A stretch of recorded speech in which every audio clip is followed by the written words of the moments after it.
So no, right now I'm like any high 80s to mid 90s, which is good.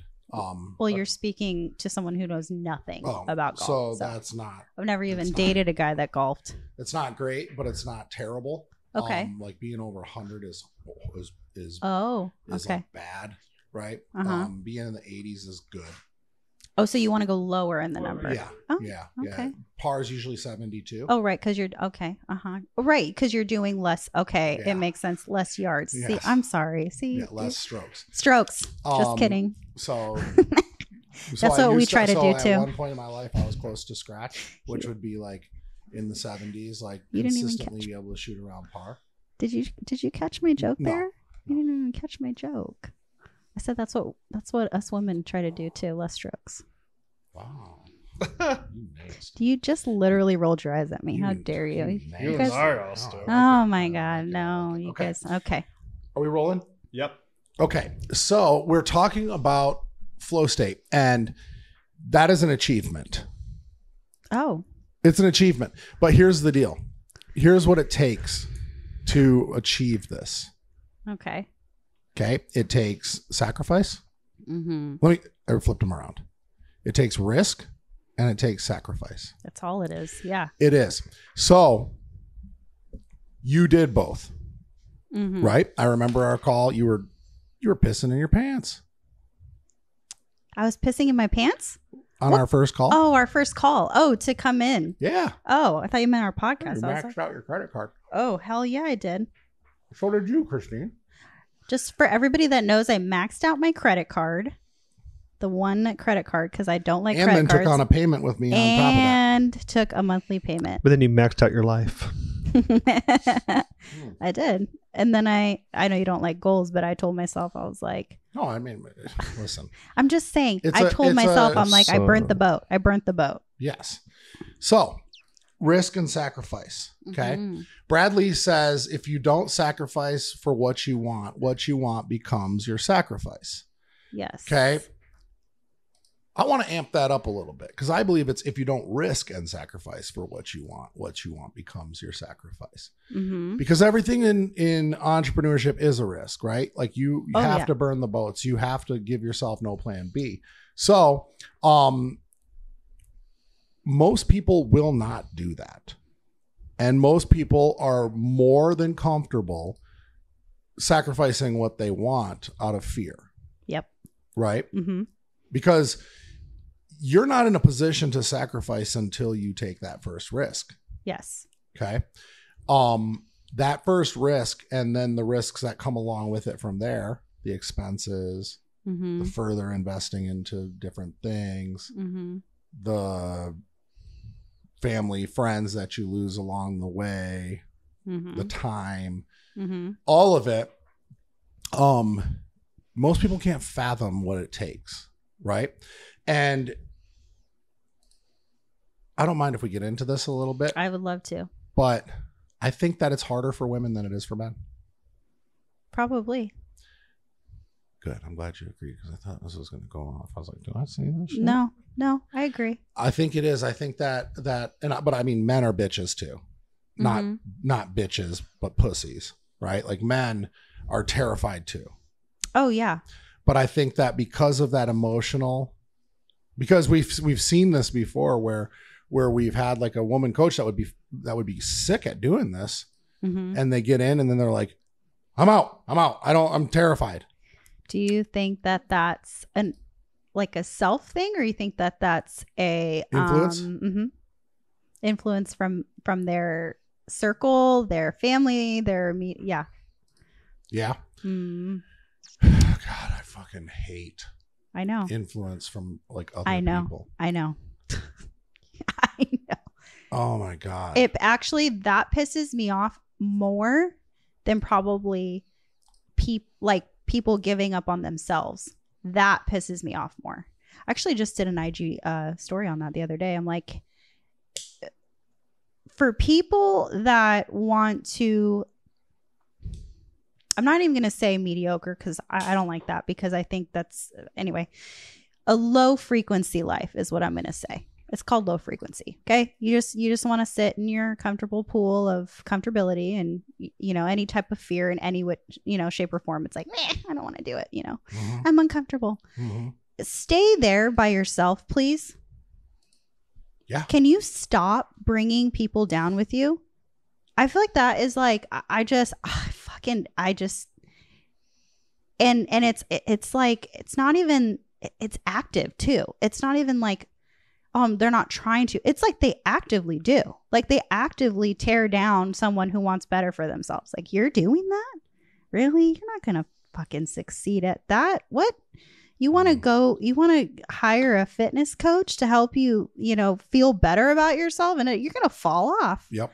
The worst. And you know my feeling God, about I hate this so much. Yeah. The worst is the significant other. No, I know. That's exactly. I wonder how many relationships I've destroyed just from telling people leave them. I've lost clients because of that. Yeah. Because and I you actually told them to leave their husbands. No, because I told them that they need to tell them to fuck off. Basically, not with using those words, but basically like, you're joking. And I get to the root of it because they'll always protect the significant other. It could be a boyfriend, a baby daddy, a husband, whatever, or even a best friend. I don't know, but it's someone. Because it goes from like, oh my God, I'm so excited to do this or whatever. Or they even sign up and they're like, and then all of a sudden they go dark. And I'm like, And then I check up and then I get to the root of it. It's like, well, and they've told me that their husband straight was like, you've done stuff like this many times and you never succeeded. Why do you think that you're going to succeed this time? How fucked up is that? I know. And that's what, and the thing is like, blows my mind still. Well, yeah. And if that person's not actively pursuing change and being better, then it's unlikely that that person will ever find a place of supporting said person. It's right? Insecurity. You got to leave them. Yeah. It's like, if she gets hot, then I can't, then she's going to leave me or she's going to cheat on me. It's totally selfish. It's completely selfish. Instead of being like, you know what? My wife's getting hot. Maybe I should go work out or I should support her and do it with her. Yeah. Yeah. It's wild. It blows my mind. I don't know. If you are in a relationship with somebody and they don't fully support you in your decisions, you need to leave them. Mm-hmm. I don't care about rent. Mm-hmm. I don't care about kids. Mm-hmm. I don't give a fuck about any of that. Mm-hmm. Anything attaching you to a person in a relationship, if you don't have the one thing that you need the most is support. Yeah. Because you're not going to you're not going to have the life that you want. And you get one. Okay. Some people will say there's eternity and all of that, but that shouldn't fucking matter. You should not live for that. Yeah. You should do what you want to do and you should achieve what you want to achieve regardless of who's in your way. And if you have somebody in your way, it is up to you to leave them. Yeah. And I'm going to stand rigid on that. If your significant other does not support you, it's not a question of they'll change. Just go. Just leave them. Mm-hmm. Bail. I agree. Because look at the most successful married couples. Like, the support is number one. And those people are like, I mean, look at Lizzie's like, okay, yeah, like you're whatever I need to do. You're fine.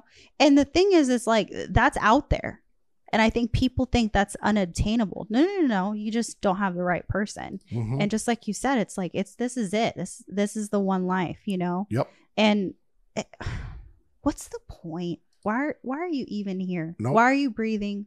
Why are you living? If you're just like You know what I'll never have to say? And it's not even love. In a decision. And Lizzie could be sitting right here, right now, and she would nod her head in agreement. I don't have to ask my wife.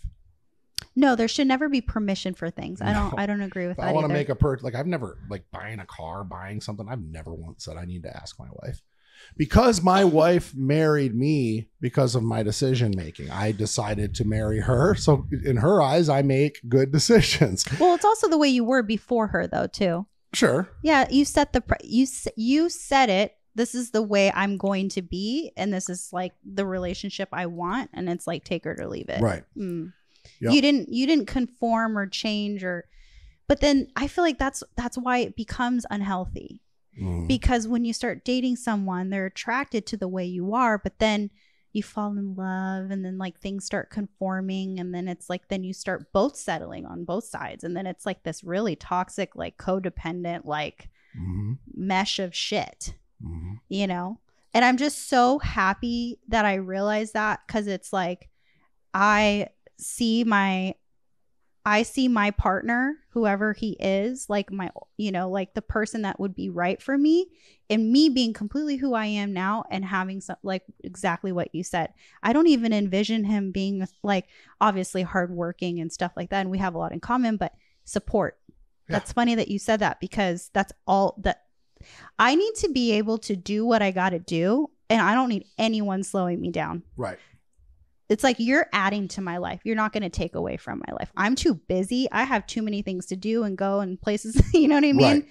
Like you can't come in here and try to feel threatened or intimidated by my success or jealous or what, like, you know, like a strong man will see a person like me and be like, fuck yeah, babe, like go go off, like yes. When that's what you know. And I don't, I mean, that's just in my opinion, that's just being a man, not even a strong man. I think that people take everything that I say in regards to this as if it applies to everybody, and I want to make it very clear that when I talk about this stuff, it does not apply to everybody. This applies to the people who have dreams. This applies to the dreamers. This applies to the people who have aspirations and see themselves being bigger than what they are. The world cannot have all ice cream shop owners. Their world needs people to wear the funny fucking hat and ask if you want a sugar cone or a waffle cone. Okay? You need those people. And those people need to marry those people. Sorry, it's true. Because I don't believe that, like they talk about unions being equally yoked. Meaning, like your significant other, your husband, your wife should probably be the same religion as you. Probably should have similar political beliefs. I've known couples that, you know, husband was conservative, wife was Democrat, but I don't know that it always makes the same sense. But here's where I do think that they definitely need to be equally yoked, and that is in support.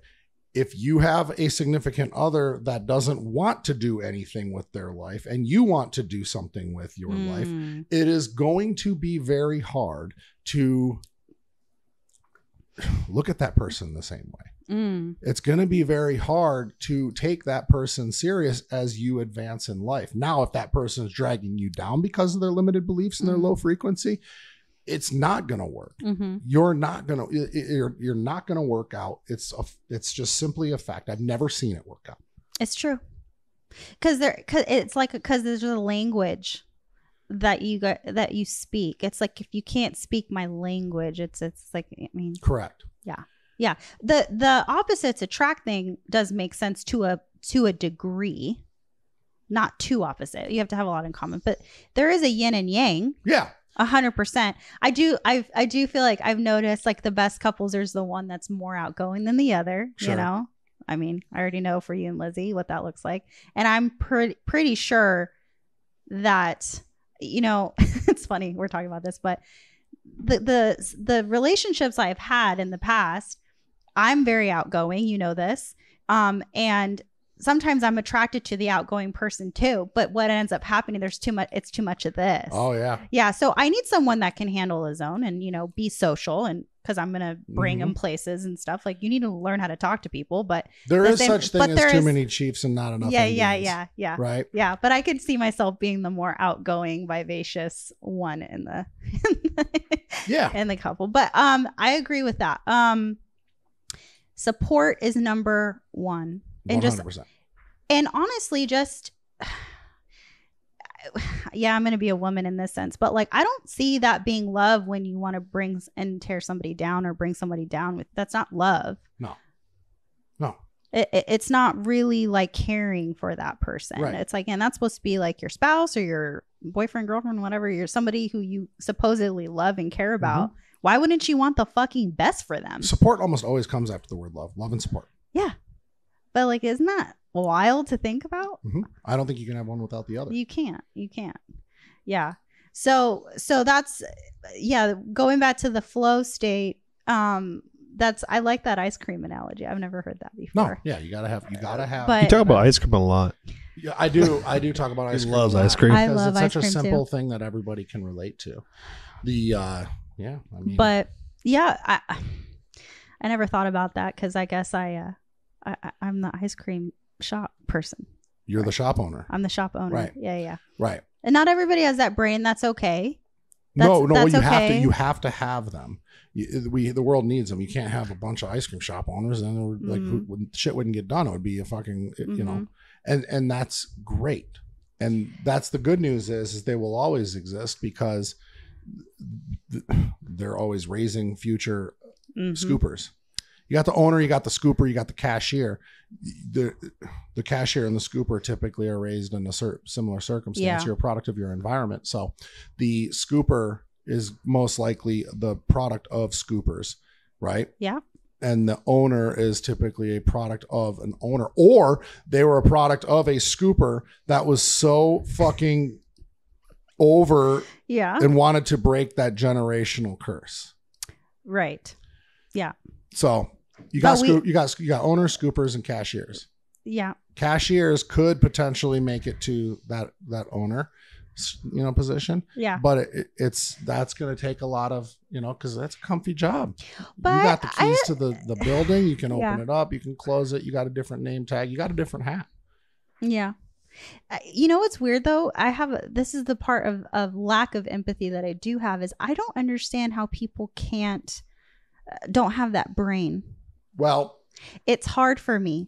Well, the programming, you're actually ignoring your potential, and you become programmed in this. If you ever watch any great teacher, and we've all had one great teacher, and if you weren't an A student, an outstanding person, you were always living below your potential.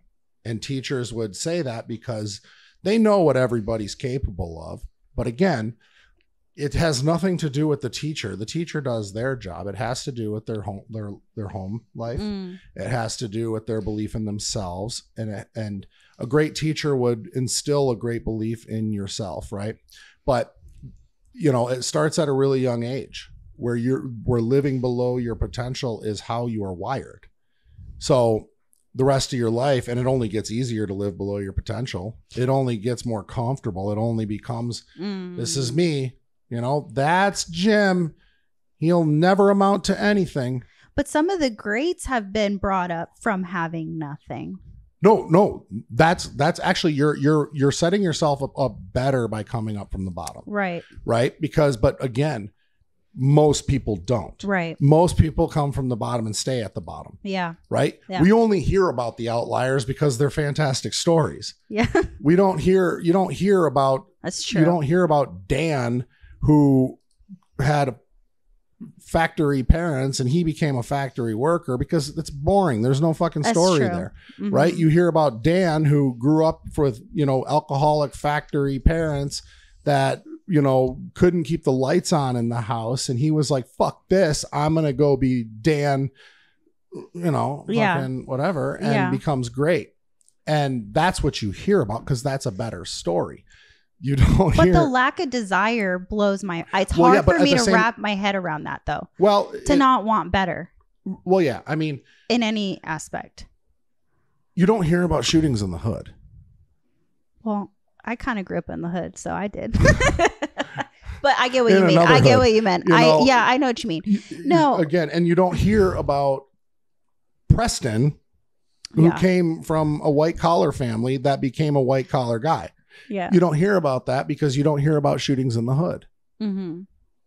Mm-hmm. Right? Mm-hmm. You hear about shootings in the gated community off off the 9th hole on the PGA golf course. You hear about that. Yeah. Because it doesn't happen. Right. Well. Right. Yeah, it's still, I think because that's just my brain and it's my brain. And I don't know. You are in the season of your level up right now where like you want to take everybody with you. I do. And it's okay. And you're going to grow. I'm going to tell you right now what's going to happen. Yeah. Right now you're at the season that you are like, I want to bring everybody up with me. And this is great. This is where your heart's at. But here's the deal. You will get jaded and you will understand that not everybody belongs here. Okay. They just don't. Okay. Okay. They're either too dumb, too lazy. That's really it. Okay. Too dumb and too lazy. Yeah. And it's usually the two together. Yeah. Because you can be dumb and be really successful, but you can't be lazy and be successful. No. Unless you find a way, whatever. It doesn't happen. Okay. Yeah. So you have to realize that those people exist and they're uncoachable and they're not worth your time. Yeah. That's how they will be no matter what. No matter what. Yeah. Yeah. They're dumb. They're lazy. They're naive. And they don't belong.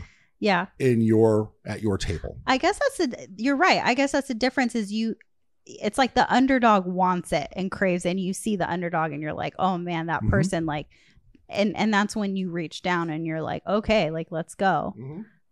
But you can't force someone to be in that mind space. No, that person has to find God. And I don't mean God in an esoteric fashion. I mean the gift of desperation. Yeah.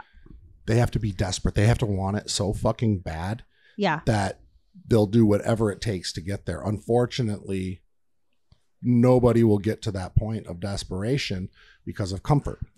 It's very hard to become desperate when you're comfortable. Right. Yeah. Anytime I get comfortable, I push myself to be uncomfortable. Well, yeah.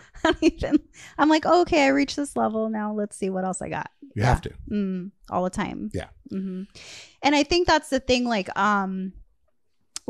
back to like women leaders and stuff like that, and like leading these women is I think, I try